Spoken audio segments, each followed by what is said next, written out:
नमस्कार. तर आज आपला वाचनाचा दुसरा दिवस आहे. सगळ्यांनी इमोशनल व्हायला रेडी व्हा आणि तुम्हाला इमोशनल व्हायला होणार आहे आज पण. तर आता आपण जास्त वेळ नको घालवूया आणि आजचं पुढचं आपण वाचायला घेऊया.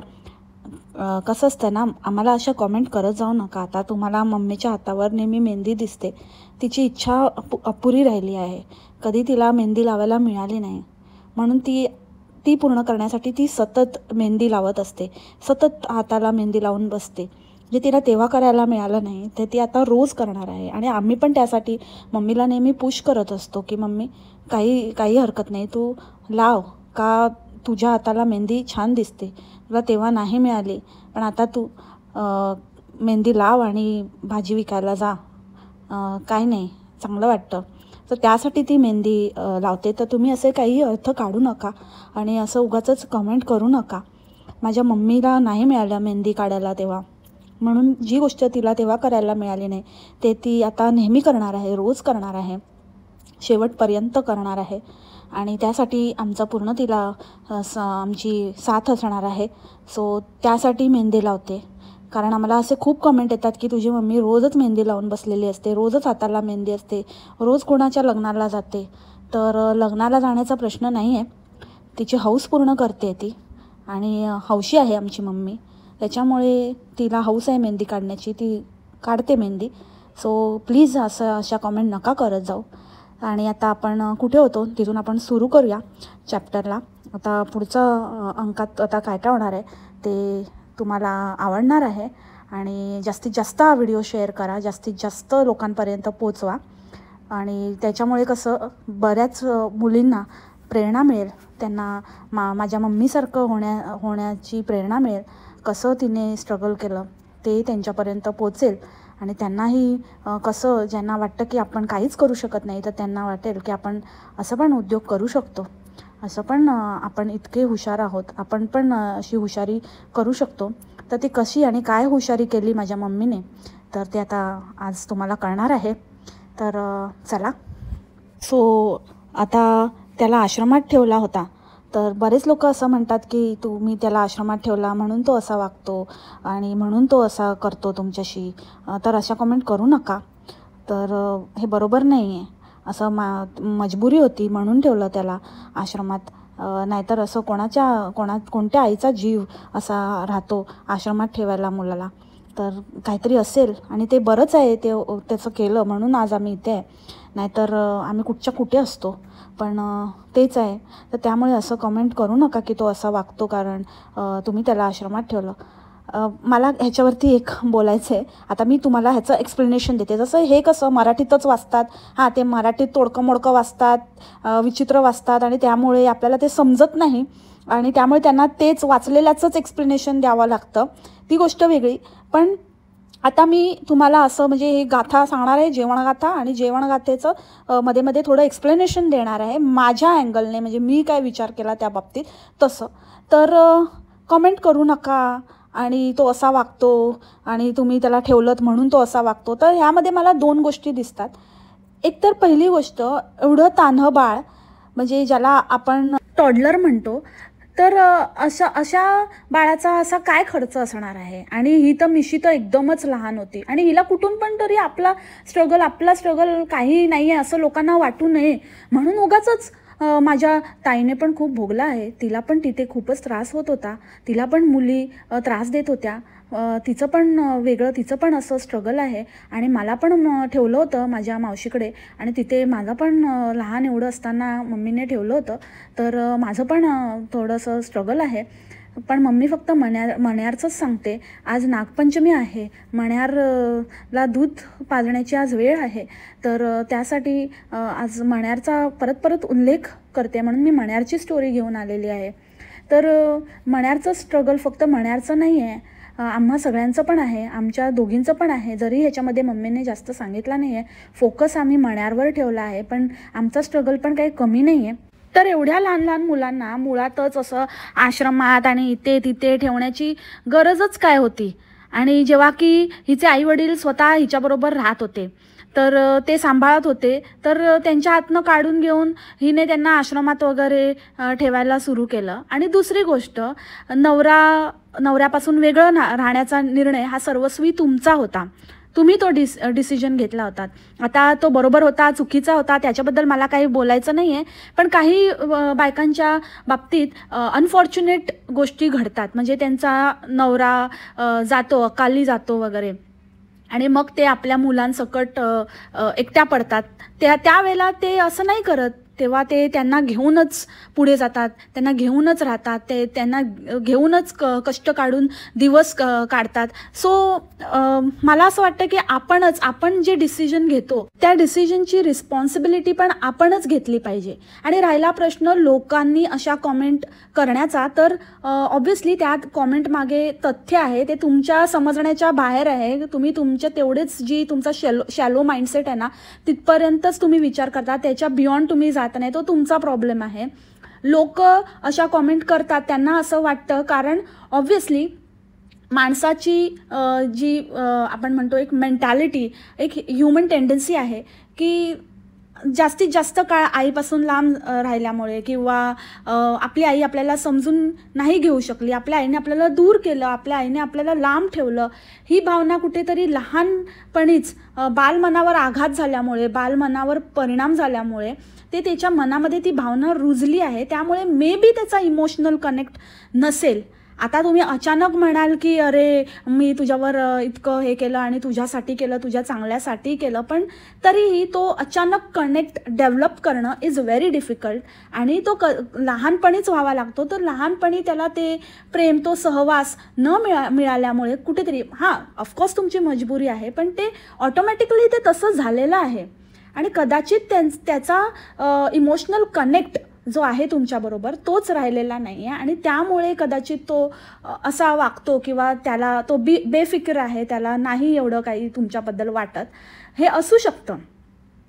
आणि दुसरी गोष्ट, तो असा वागतो म्हणजे तुम्ही कबूल करताय की तो असं काहीतरी विचित्र वागतोय किंवा असं काहीतरी करतोय जे खटकण्यासारखं आहे.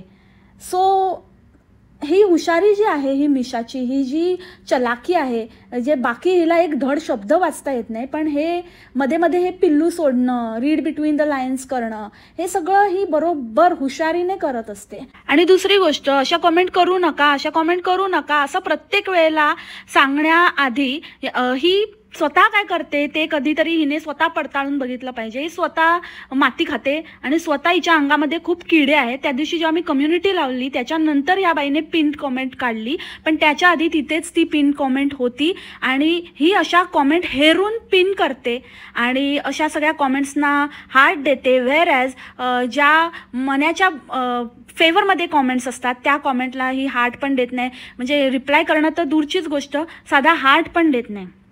तर ही आडीबाजी करते. हिला हवं आहे की लोकांनी मण्यारला शिव्या घालाव्यात, हिला हवं आहे की लोकांनी त्याच्याबद्दल वाईट साईड बोलावं, आणि हिला अजिबातच नको आहे की त्याची एक चांगली इमेज क्रिएट व्हावी, किंवा लोकांना काहीतरी त्याची बाजू समजावी, किंवा लोकांनी त्याच्या बाजूने विचार करावा, हे हिला अजिबातच नको आहे. आणि त्यामुळे ही असे माइंड गेम्स करत असते. आणि आईसमोर, आता आईला माहिती आहे की नाही माहिती आहे की आई पण ह्या कटात शामिल आहे. ऑब्व्हियसली मला तरी वाटतं की ती या कटात शामिलच आहे, कारण ती इतकी तर भोळी नाही आहे की तिला काहीच समजत नाही आहे. सो या मायलेकी मिळून हा डाव रचतायत. आणि देन अगेन मला हेच म्हणायचं आहे की हे करून काहीच हाती लागणार नाही आहे काकू. उलट जे हातात आहे ना ते पण तुमच्या निसटून चाललं आहे. एनिवेज तुम्हाला त्या गोष्टीची प्रचिती येईलच, पण माझं काम आहे सांगणं. ते मी जे ऑब्झर्व केलं की मला जे पटलं ते मी सांगते तुम्हाला अजूनही वेळ आहे, बघा, विचार करा. आता तर तसं तर खूपच कमी, थोडंसंच काहीतरी आता राहिलेलं आहे, थोडासा असा एक दोर हाती राहिलेला आहे. बस तो हातातनं निसटला की तुटलं सगळं. ह्या कगारवर तुमचं नातं आहे. सो ते आता तुमचं तुम्ही ठरवा आता कशासाठी आणि कोणासाठी. सो एनिवेज आपण पुढे स्टोरी वाचूया. तर मी पुढे वाचते. मग माझा नवरा मला तिथे शोधत शोधत आला आणि काही दिवस तो आमच्याकडे चांगला राहिला. एके दिवशी त्याने मन्याला घेऊन तो पळून गेला. त्याने चॉकलेट देतो असे सांगितले आणि कुठेतरी निघून गेला. जेव्हा मी कामावरून आले तेव्हा आई म्हणाली त्याचा बाप त्याला घेऊन गेला. मग मी म्हटलं अरे बापरे, आता कुठे घेऊन गेला. मग लोकांनी सांगितलं की तो कुठेतरी लांब गेला आहे आणि त्याला स्टेशनला जाताना पाहिलं. मी समजून गेले की अरे बापरे, हा तर त्याला घेऊन पळून गेला.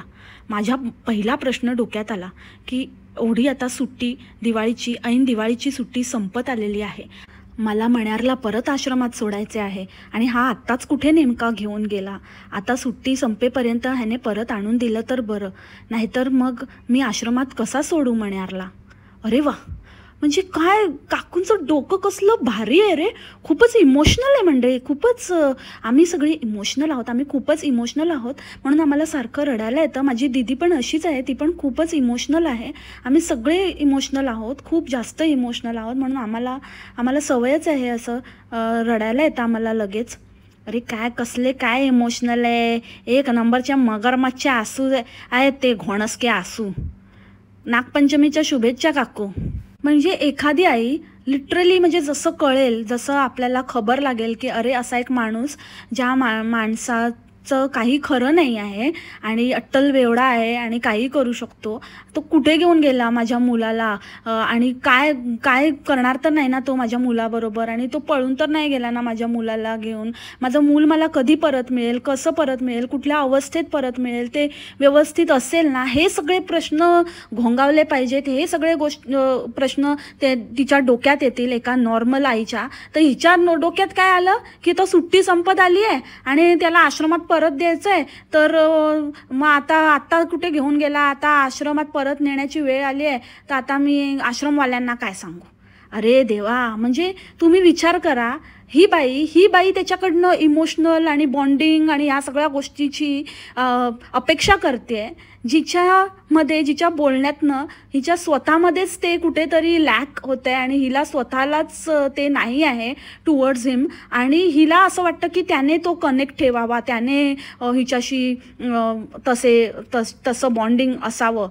तर म्हणजे खरंच ह्याच्यावरनंच कळतं की जो तुमच्या मनात पहिला विचार आला, आणि ऑब्व्हियसली असं जेव्हा जे माणूस इम्प्रॉम्प्टू बोलतं ना, तेव्हा ते खोटं बोलत नाही. आणि ह्यावरूनच कळलं की जे तुम्ही बोललात की माझ्या मनात हा विचार आला, तेव्हा असा विचार कुठल्याही नॉर्मल आईच्या मनात नक्कीच येत नाही, जी खरंच खूप भावनिक आहे आपल्या मुलाच्या बाबतीमध्ये.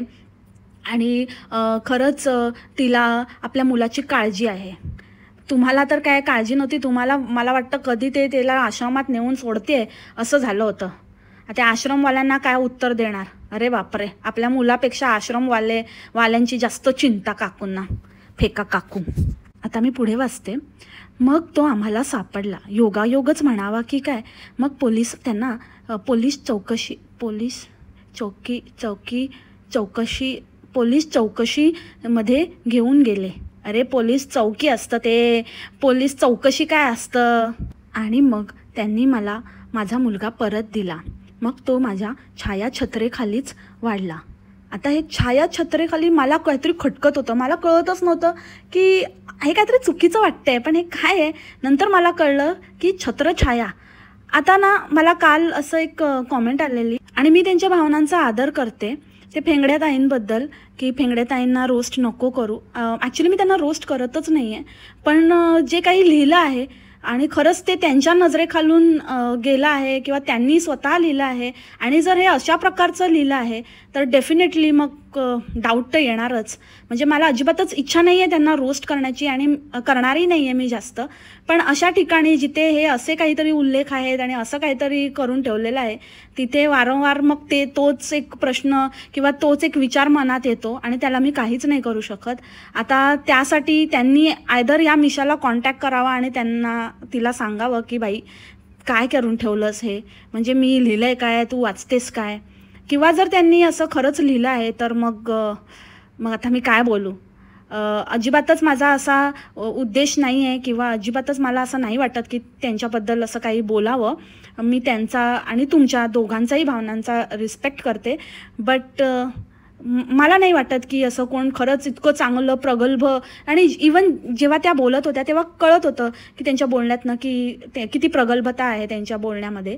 पण ते लिखाणात ॲटलिस्ट फेका काकूंच्या चारित्र्य लिखाणामध्ये तरी ते कुठेच दिसून येत नाही आहे. त्याच्यामध्ये तर असं वाटतंय की फेका काकूंनी आयदर त्याच्यामध्ये चेंजेस करून स्वतःचंच काहीतरी घुसडलं आहे त्यांच्या नकळत, आणि जर त्यांनी स्वतः त्या लेखिका ताईंनी लिहिलं असेल तर मग मला काही म्हणजे मी काय बोलावं की रिॲक्ट करू नये असं तर नाही होऊ शकत. मी बोलणारच मग जर हे अशा प्रकारची भाषा वापरली असेल तर. मग मी मध्ये मध्ये त्याला भेटायला जायची. तो खूप त्रासात होता, पण त्याने कधीच काही सांगितलं नाही. मी त्याला म्हटलं, बाळा तू कसा आहेस, तुला कोणी त्रास तर नाही ना देत? तर तो म्हणाला, नाही मी व्यवस्थित आहे, मी ठीक आहे, तू काळजी नको करूस. मी निघून आले आणि मग त्याच्या सरांचा फोन आला आणि तेव्हा मला कळलं की तो आठवडाभर आंघोळच नाही करायचा आणि त्याला अवघड जागी खरूज झाली होती. आता बघा, ह्यामध्ये पण एखाद्या आईला आपल्याला मुलाला पाहता क्षणीच किंवा अगदी लांबून पण चालत येताना पाहिलं ना तरीही कळेल की काही त्रास आहे, किंवा त्याच्याबरोबर थोडा वेळ स्पेंड केल्यानंतर, त्याच्याशी थोडं बोलल्यानंतर तर डेफिनेटली कळलंच पाहिजे की काही ना काहीतरी याला त्रास आहे किंवा हा काही ना काहीतरी लपवतोय.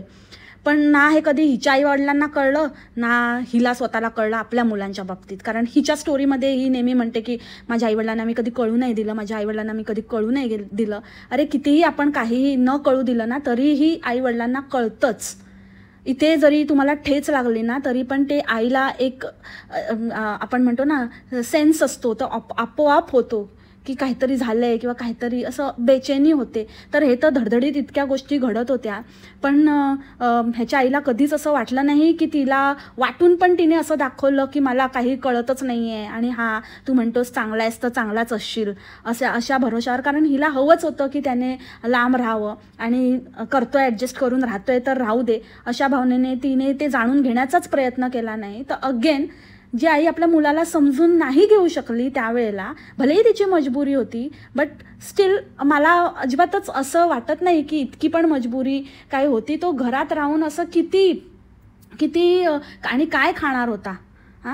शाळेचं तर तुम्ही म्हणालात, नंतरही तुम्ही जेव्हा त्याला सांगण्यात आलं तुम्हाला की ह्याला घेऊन जा इथून, हा खूप ब्राईट स्टुडंट आहे, आणि जेव्हा तुम्ही त्याला घेऊन गेलात त्याच्यानंतर तुम्ही त्याला म्युन्सिपाल्टी शाळेमध्ये घातलं आणि तिथे फ्री एज्युकेशन काही दिवसासाठी, म्हणजे नंतर तुम्ही स्विच केली शाळा, पण काही दिवस त्याला म्युन्सिपाल्टीमध्ये शिकवलं तर तिथे फ्री होतं. तर ते तुम्ही आधीही करू शकला असतात ना. म्हणजे मुलांना स्वतःपासून लांब ठेवण्यामागचं लॉजिकच मला काही कळत नाही आहे की फक्त घरचं राशन वाचवायला तुम्ही त्यांना लांब ठेवलं की काय. म्हणजे आता मला कळलं की मण्यार इतका इच्छाधारी का झाला, इच्छाधारी नाक सारखा त्याला इच्छा का होतात. कारण लहानपणी त्याला त्या इच्छा नाही कोणाला सांगता आल्या किंवा त्याच्या इच्छा नाही पूर्ण झाल्या. जसे आता काकू पण आता इच्छाधारी झाल्या आहेत, त्यांना कसल्या इच्छा होतात, कसल्या त्यांच्या राहिलेल्या इच्छा त्या आता पूर्ण करतायत. मेहंदी काढून घेत आहेत, सतत मेहंदी लावूनच बसलेल्या असतात. तसंच मण्यारचं पण झालं आहे. मण्यार पण आता कसलं त्याला खायची प्यायची जे तेव्हा त्याला मिळालं नाही ते तो आता वसूल करतोय. सो मला असं वाटतं हे जे काही आपण बघतो, जे बोलतोय ते त्याचे लिंक आता आपल्याला लागते आणि खरंच हे जे पास्ट एक्सपिरियन्सेस आहेत त्याचं आता आपल्याला प्रेझेंटमध्ये त्याचं एक चित्र किंवा प्रतिबिंब आता आपल्याला दिसते. आणि खरंच कशाला ना इतकं डिटेलमध्ये सांगण्याची काय गरज आहे. त्याला मुलं त्रास देत होती किंवा तिकडे त्याला असं घाण वाटायची की तिकडे स्वच्छता नव्हती, असं कुठल्या तरी दुसऱ्या भाषेमध्ये तुम्ही सांगू शकला असतात. कारण आता तो यूट्यूबवर आहे वगैरे ती गोष्ट तर वेगळीच आहे, पण ते तर ॲड ऑन आहे. पण त्या व्यतिरिक्त तो एका प्रतिष्ठित जागी आहे, एक ग्रोन अप अडल्ट आहे आणि समाजात त्याला लोक ओळखतात, त्याचं फ्रेंड सर्कल आहे. आता ह्याच्यामध्ये हसण्यासारखी गोष्ट नाही आहे, पण स्टील हे कुठेतरी म्हणजे किती ते लाजिरवाणं पण नाही म्हणता येणार, पण थोडंसं अनकम्फर्टेबल तर नक्कीच आहे एखाद्या व्यक्तीसाठी की असं सगळ्यांना असं पब्लिश करावं ही गोष्ट की त्याला खरूज झाली होती हे, आणि ते सुद्धा अवघड जागी खरूज झाली होती. म्हणजे लिटरली त्या दिवशी मला खूप हसायला आलं, पण नंतर मग मी जेव्हा विचार केला तेव्हा मला असं वाटलं की खरंच म्हणजे काकू तुम्ही खरंच डोक्यावर पडलात का. खरं इतकं कसं काय कोण मूर्ख असू शकतं. आणि ही मिशा तर काय तिथं काय ह्याचंच सगळं शिक्षण सांगत बसलात. काकू जरा त्या मिशाचं सांगा ना, ते सांगण्यामध्ये जरा आम्हाला ऐकण्यामध्ये इंटरेस्ट आला असता की बाबा काय शिकली, काय केलं हिने आयुष्यात, असं तिचं पण जरा सांगा ना. त्या मोठीचं तर जाऊच दे, मला वाटतं ती पण काही शिकलेली विकलेली नाही आहे, थोडंफार जेमतेम 10वी बिवी करून तिला लावून टाकली लग्न बिग्न करून. पण हिचं पण सांगा ना जरा, एवढी मुरडते ना, एवढी नटमोगरीसारखी रील टाकत असते, नुसते लटके झटके मारत असते सुटलेल्या साडीतले. तर जरा हिच्याबद्दल माहिती दिली असती तर बरं झालं असतं. कशाला ना त्या मण्याच्या इज्जतीचा भाजीपाला केलात भाजीवाल्या काकू. हां, सगळं भाजीपालाच करा तुम्ही, दुसरं काही करू नका. अगेन हा प्रश्न उपस्थित होतो की ह्यांना तर कळलं नाही, हे तर भाजीपाला एक्सपर्ट आहेत, पण ज्यांनी लिहिली ही कथा त्यांनी ह्याच्यामध्ये एडिट्स सुचवायला पाहिजे होते ना, त्यांनी ह्याच्यामध्ये काहीतरी चेंजेस सांगायला पाहिजे होते. त्यांनी पण तसंच्या तसं टाकून दिलं. त्यांनाही नाही वाटलं की जेव्हा हे प्रकाशित होईल, जेव्हा हे पब्लिश होईल तेव्हा इतरांपर्यंत पोचेल आणि त्या माणसाची, त्या एका 40शीतल्या आपण अज्युम करूया, अज्युम नाही म्हणजे आहेच, तेवढ्या वयाच्या एका व्यक्तीचं काय राहील, जो बाहेरगावी आहे आणि चांगला शिकलेला आहे, उच्च शिक्षित आहे, त्याचं काय राहील. म्हणजे ह्यांनी पण, या फेगड्या काकूंनी पण ब्लंडर करून ठेवले. अरे कौन, किसने बनाया रे इनको, किसने बनाया. असं करत करत मण्यार मोठा झाला आणि मग त्याला ॲडमिशन करण्याची वेळ झाली. तर आम्ही आमच्या पाहुण्यांचा सल्ला घेतला आणि मग मण्यारला मी विचारलं. तर मण्यार म्हणाला की मला इंजिनियर व्हायचं आहे आई. तर मी म्हणाली त्याला, ठीक आहे, तुला जे वाटेल ते कर, तुला जे बनायचं आहे ते आपण तुला बनवूया, तू राजाबाबू आहे माझा, तर राजाबाबू तुला जे करायचं आहे, तुला आपण सगळीकडे तुझे फोटो लावूया, काही हरकत नाही, आपण तुला बनवूया, तुला जे बनायचं आहे. तर मला हेच कळत नाही की बाबा, जर त्याला जे बनायचं आहे ते तुम्ही बनवणार होता, तर मग त्या पाहुण्यांचा कशाला, म्हणजे ते पाहुणे कुठून आले, पाहुणे मेवण्यांचे मेवणे, हां, कशाला त्यांचा सल्ला घ्यायला गेलात तुम्ही, जर तुम्हाला मण्यारचंच काय ते फायनलाइज करायचं होतं. ते म्हणजे काय कळलंच नाही मला, ते पाहुणे कुठून आले पिक्चरमध्ये आणि कोण हे पाहुणे. आणि काकू इतका चॅप्टर ना, बाप रे, व्हेरी चलाक ब्रो, व्हेरी चलाक.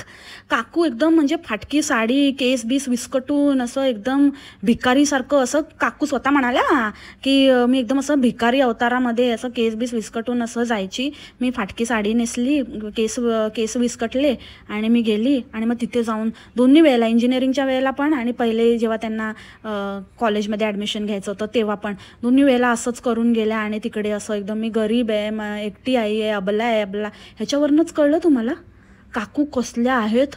म्हणजे आत्ता पण त्या अबला असण्याचा अबला का घपला नाही करत आहेत कशावरनं, हां सांगा ना.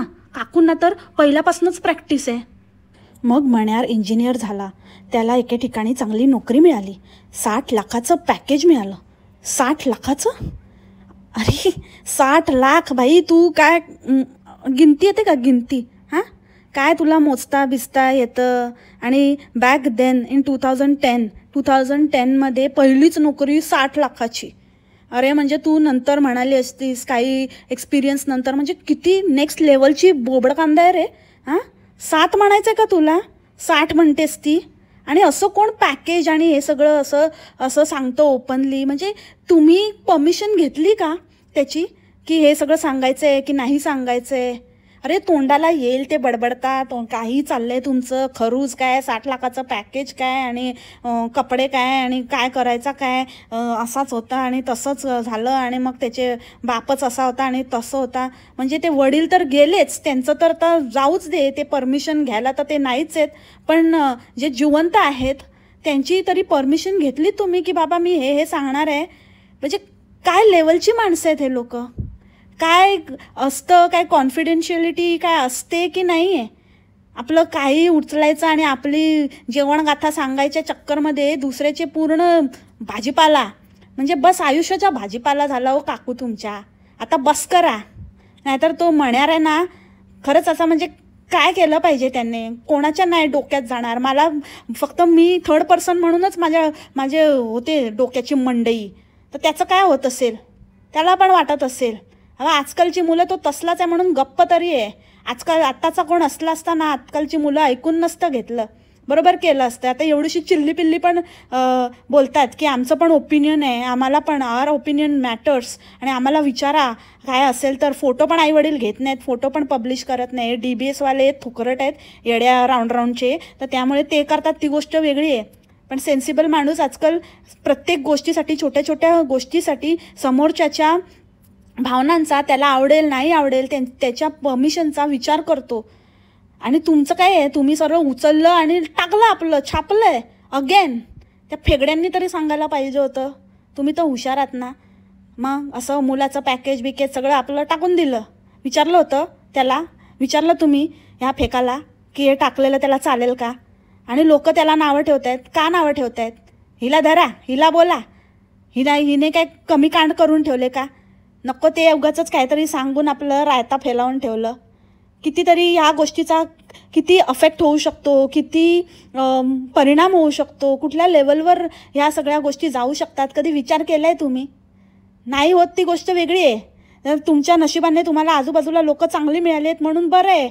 पण लोक गैरफायदा पण घेतात अशा गोष्टींचा. काय सांगावं काय नाही सांगावं, थोडी पण अक्कल नाही का हो काकू तुम्हाला? तुमची जेवण गाथा आहे ना, मग तुमचं जेवण वाढा ना. कशाला ना आजूबाजूच्याचं खाणं काढताय, सगळ्यांची माहिती देताय. त्याचं सगळं सांगण्याचं तुम्हाला हक्क कोणी दिला? तो जेव्हा त्याची जेवण गाथा काढेल ना, तेव्हा तो त्याचं सांगेल. तुम्ही नका सांगू. आई आहे म्हणून सगळी सूट नाही मिळाली तुम्हाला. त्यानंतर मण्यारचं सगळं व्यवस्थित चालू होतं. नंतर माझ्या दोन्ही मुलींची लग्न झाली. आम्ही हे नवीन घर घेतलं. या नवीन घरात आम्ही शिफ्ट झालो. अच्छा, मग इतकं तर कर्तव्य केलं आहे ना काकू त्याने. 2 बहिणींची लग्न केली, नंतर एका बहिणीच्या मुलाला पण अर्ध आयुष्य पोसलं. त्याच्यानंतर तुम्हाला हे घर चांगल्या घरामध्ये शिफ्ट केलं. पण तुमचं काय संपतच नाही. हीच रियालिटी आहे. लग्नाआधी एखादा मुलगा जेव्हा करतो तेच तुम्ही जर त्याच्या लग्नानंतर पण एक्सपेक्ट करत राहिलात तर हे असं होणं साहजिकच आहे. तुम्हाला काय वाटतं की आता पण त्याने तसंच करावं? सगळं घरदार तो त्याच्या घरात जे काही करतोय तेच तुम्हाला तेवढंच तुम्हाला पण मिळावं 50-50, जसं तुम्ही तुमच्या नवऱ्याच्या बाबतीत केलं? काय काकू? माझ्या नवऱ्याचा माझ्यावर फारच जीव होता. मला वाटलंच नव्हतं की तो दुसरं लग्न करेल. तो मला विचारत होता की तू परत ये नाही तर मी दुसरं लग्न करेन. मी म्हणाली कर, कारण मला खात्री होती तो असं करणारच नाही. त्याचा माझ्यात खूप जीव होता. अच्छा, बडे तेज हो रे. जीव होता, त्यांचा जीव होता म्हणूनच तुम्ही जास्त फडफडलात वाटतं. पोपटाचा जीव. पण तो एकदम पोपटलाल होता. पिंजरा तोडून पळाला पिंजरावाला. माहिती आहे ना, पिंजऱ्यातला मास्तर. तशीच गत झाली तुमची. आणि केलं त्याने दुसरं लग्न. असंच पाहिजे. काकूंना ना जरा जास्तच स्वतःला शहाण्या समजायला लागलेल्या वाटतं. आणि किती धूर्त काकू की जसं त्यांनी लग्न केलं तसं पोराबाळांना घेऊन त्याच्याकडे जाऊन राहायला लागल्या. अचानकच त्यांना वाटलं की अरे त्याला पण आपल्या मुलांना बघावंसं वाटतं म्हणून. ह्याच्यात पण स्वतःचा मोठेपणा. अरे काकू तुम्ही काय समजला? आम्हाला येड्या समजल्या की काय वाटतं काय तुम्हाला की तुम्ही काही फेका काकू आणि आम्ही ते झेलू तुमच्या फेकाड्या फेका आले मोठे? अरे किती ना जनाची नाही तर मनाची तरी बाळगा. किती काय ते नवऱ्याने काय दुसरं लग्न केलं मग मी माझ्या मुलांना. तो जेव्हा बोलवत होता तेव्हा तुम्ही गेला नाहीत. तेव्हा तर मोठा तुम्ही रॉब झाडत होतात आणि खूपच मोठा नाकवर करून असा नाकाचा शेंडावर होता तुमच्या. आणि जसं त्याने लग्न केलं आली फेका पाडके नीचे, तर लगेच जायला लागली तिकडे फणा काढून बसायला. फणा काढायची पण सवयच आहे बाबा. म्हणजे खरंच नाग. आज तर एकदम जोरदार सेलिब्रेशन असेल. आज सेलिब्रेशन करतायत वाटतं म्हणून व्हिडिओ टाकला नाही. आणि ह्याच्यात पण त्याच्या बायकोला वाईट दाखवत आहेत, म्हणजे दुसऱ्या बायकोला. म्हणजे काकूच काय त्या मोठ्या चांगल्या, सगळे महान टाकी मुरत काकू फेका काकू आणि सगळे वाईट. काय तर म्हणे ती आम्ही गेलो की त्याच्याशी भांडायची. अरे भांडणार नाही तर काय? तुम्ही तिच्या जागी असतात तर तुम्ही काय केलं असतं? पुट्टी दिली असती का त्याला? काय सांगता? कुंडी लगाल सैया तू माको जन्नत दिक्कती मे जन्नत दिक्कती असं केलं असतं का? आणि काय त्याच्यामुळे तो अजून दारू प्यायला लागला. अजूनच त्याला म्हणजे ही त्रास द्यायची आम्ही गेल्यावर म्हणून तो दारू प्यायला लागला. अरे काकू तुम्ही स्वतः का तिथून पळून आलात ते विचार केला का तुम्ही?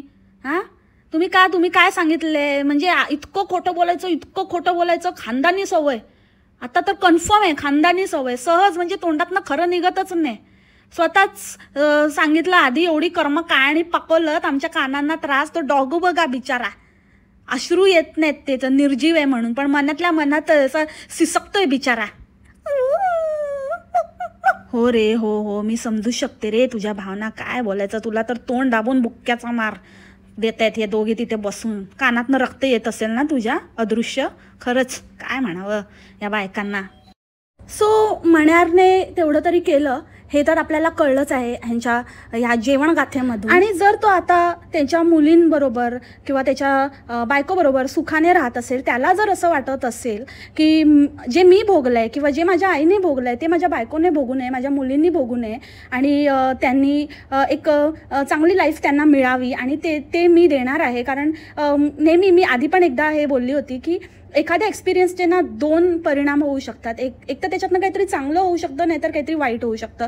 एकतर मण्यार हा विचार करू शकतो की मी जे भोगलं आहे ते मी दुसऱ्यांनी पण का नाही त्या सेम एक्सपिरियन्स त्यांना पण मिळावा, त्यांना पण कळू दे की कसं असतं लाईफ. किंवा त्याला असं वाटू शकतं की जे मी भोगलं आहे ते माझ्या मुलांना भोगायला लागू नये, माझ्या मुलींना भोगायला लागू नये, म्हणून कदाचित तो तसा डेव्हलप झाला असेल.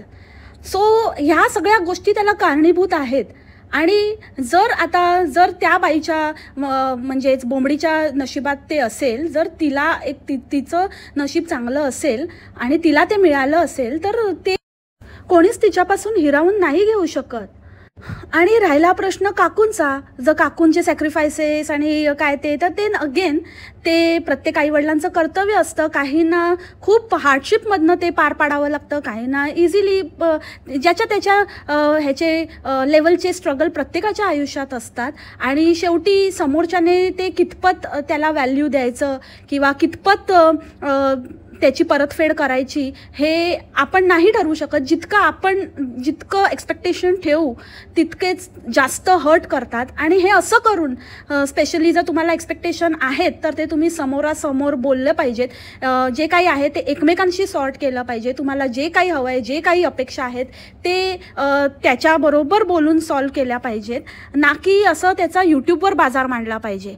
मी प्रत्येक वेळेला हेच बोलली आहे आणि मला अजूनही तसंच वाटतं की यूट्यूब ही गोष्ट सॉल्व करण्याचं ठिकाण नाही. असं तुमच्या घरातली भांडणं किंवा काही मसले सॉल्व करण्याचं, हे न्यायनिवाडा करण्याचं इथे काही कोर्ट नाही, हे यूट्यूब आहे. आणि काही गोष्टी आपल्या घरातच ठेवल्या पाहिजेत आणि आपापसातच सॉर्ट केल्या पाहिजेत. कोणाच्या नादी लागून आपण कुठलाही निर्णय न घेता आपल्याला जे वाटतं, आपल्याला जे पटतं त्याच गोष्टी केल्या पाहिजेत. आणि जर तुम्हाला हे तुमचं वागणं पटत असेल तर मग काहीच बोलण्याला काहीच अर्थ नाही आहे.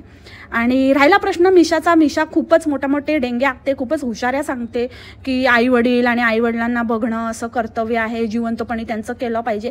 तर मिशे नुसतं तिथे बसून कॅमेरासमोर मान हलवण्याव्यतिरिक्त तू काय केलं आहेस निस्वार्थ भावनेने तुझ्या आईसाठी? तू काय केलं आहेस? साधं ट्रिपला पण तुझ्या आईच्या पैशावर तू गेली, तुला बाहेर इंटरनॅशनल जाण्यासाठी तुझी ती इच्छा पूर्ण करण्यासाठी. म्हणजे कसलीही नागांची फॅमिली आहे, एकापेक्षा एक इच्छा आहेत बाबा यांच्या.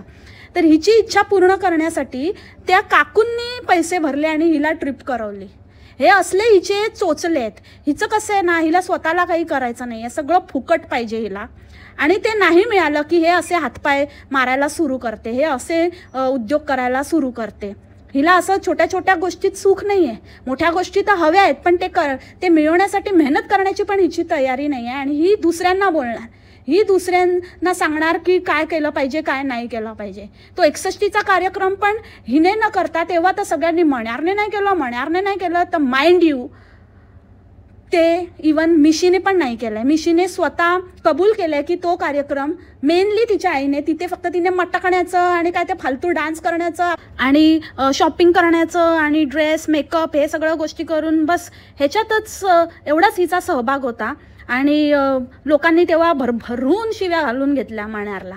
अगेन मी मण्यारच्या बाजूची नाही आहे, पण जिथे जी गोष्ट आहे तिथे ती गोष्ट बोललीच गेली पाहिजे. जस्ट बिकॉज मी मण्यारच्या बाजूची नाही आहे म्हणून मी मिशाची साईड घेईल आणि मण्याचा दुश्मन तो माझा दोस्त, ही पॉलिसी मी प्रोफेशनल लाईफमध्ये पण नाही वापरत आणि पर्सनल लाईफमध्ये पण नाही वापरत. मी माझ्याच बुद्धीने चालते.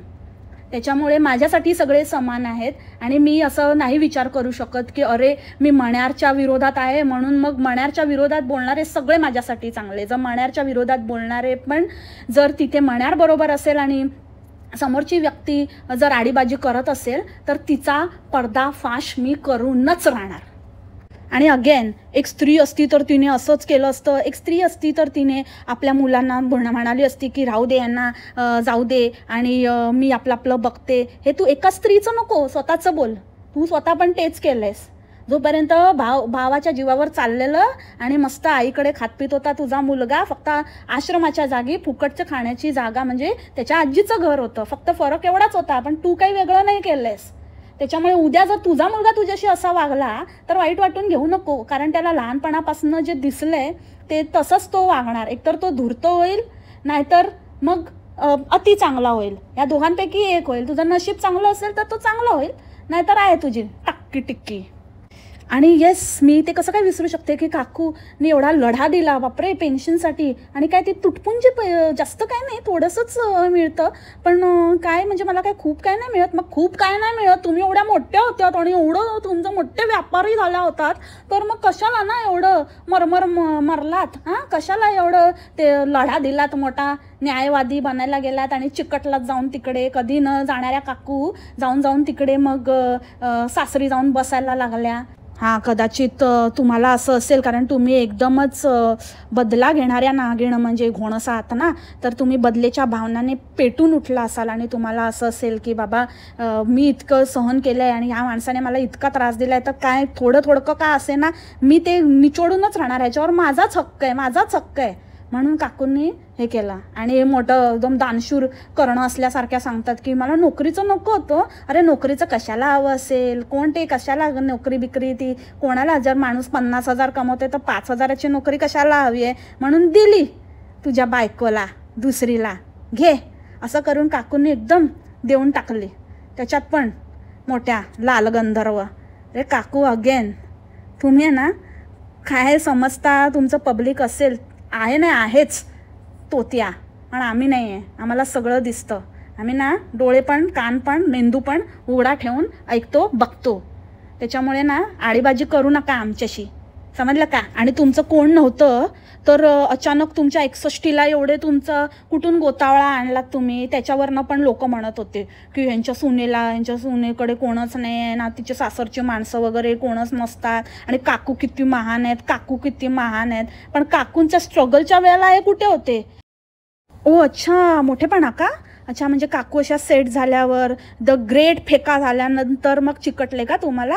आधी स्ट्रगलच्या वेळेला तुमच्या, आणि तुमचा तर स्वभाव, तुम्ही खूपच भोळ्या आणि हळव्या मनाच्या आहात ना, तर तुम्ही असं सगळ्यांना एकत्र केलं आणि सगळ्यांना परत आपलंसं केलं ना.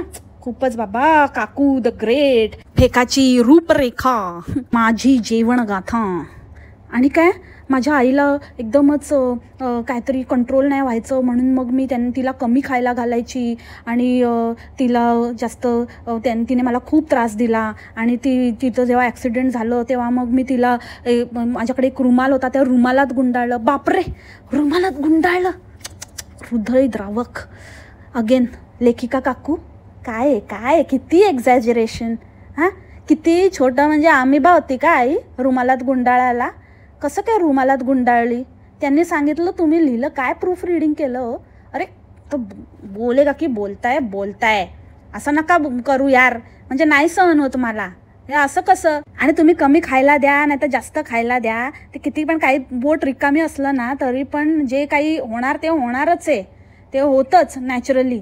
कमी दिलं तरी ते बाहेर पडणार, आणि जास्त काय नाही की जास्त दिलं तर जास्त होणार आणि कमी दिलं तर कमी. काय काकू तुमचं ना, काही हात भरायचे आणि मग कमी दिलं तर कमी करायची, काय तुमचं काय लॉजिक आहे? मला काय कळतच नाही. काही कसली गाठा आहे रे ही? हां, हगरी गाठा. आणि असं कसं, कोण तुम्ही त्यांना तिथे थँक्यू बोलायला गेलेला तेवढंच बोलायचं आणि यायचं ना परत? असं कसं लोकांच्या घरी जाऊन त्यांना भेटायच्या नावाखाली तिथे जाऊन व्हिडिओ छापत बसले तुम्ही? कसं तुम्ही बिलकुल मॅनर्स नाही आहे, जरा पण एटिकेट नाही आहे. आणि ते तर मला वाटतं की त्यांच्यासमोर जसं वाचत होते त्या फेंगड्या काकूंना फिट यायची बाकी होती. बापरे, कसलं वाचन आहे खतरनाक. मला वाटत नाही आता ते कोणाचं पुस्तक लिहिण्याची हिंमत करतील यांचं बघितल्यानंतर. खूप घोडचूक झाली. मी त्यांचा आदर करते आणि मला खरंच असं वाटतं की त्यांना हे सगळं काही माहिती नव्हतं. त्या भोळीभाली लडकी अशी फसली यांच्यामध्ये. पण आता तुम्हाला कळलं ना बाबा, आवर घाला यांना आणि सांगा की तुम्हाला माझं हे करण्याचा काहीच, माझी बदनामी करण्याचा काहीच हक्क नव्हता. आणि तुम्ही हे मला आधी सांगायला पाहिजे होतं, ही तुमची मुलगी असं वाचन करते, हे कसलं वाचन आहे? तर फेंगड्या काकूंच्या हातात छडी असती ना, मस्त छडी लागे छमछम विद्या येई घमघम केला असतं हिला. सगळ्यांचा फोटो सोडून स्वतःचा फोटो लाव. आणि हिच्या फोटोमध्ये ही आणि हिचा नवरा, बापरे कसला फोटो होता, खतरनाक एकदम. आणि झोवाई म्हणे, झोवाई. अरे आज झोवाई कोण आहे? जावई ऐकला होता, जमाई ऐकला होता, जवाई ऐकला होता, पण झोवाई पहिलाच ऐकला बाबा. 2-2 छान झोवाई आहेत. आणि ही छोटी मुलगी मिशी अर्थात मिशा, जिने माझ्या जेवण घातेची काकी मावशी एक केली आणि गॉसिप गर्लला पॉडकास्ट बनवण्यासाठी खूप खूप प्रेरणा दिली. त्याबद्दल मिशाचे मनपूर्वक आभार. आणि ह्याच 500, 1000, 2000 शब्दांनी मी आजची ही 40 मिनिटाची कहाणी 60 मिनिटामध्ये सुफळ संपूर्ण करते आणि तुमचा निरोप घेते.